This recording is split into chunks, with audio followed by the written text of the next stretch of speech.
A day in my life here in Paris.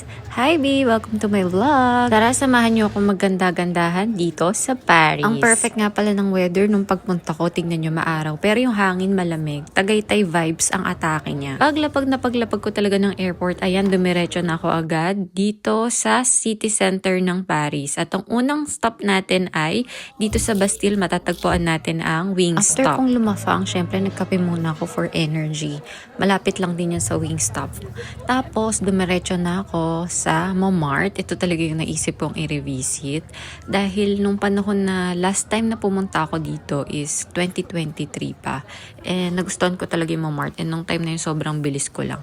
Kung mapapansin nyo rin, ayan, sa mga nagpupuna sa aming mga Filipina na nagpupunta ng Europe or ibang bansa, pero pinipili namin yung comfort kesa sa sobrang bonggang fashion. Kasi, tingnan nyo, maski yung mga puti na tourist dito, simple lang din yung suotan nila. Tingnan nyo, di ba? Pero syempre pumarma pa rin tayo ng very light para magandang tignan sa picture or sa IG, no? Nagpost din ako doon. Kaya go na kung gusto nyo makita.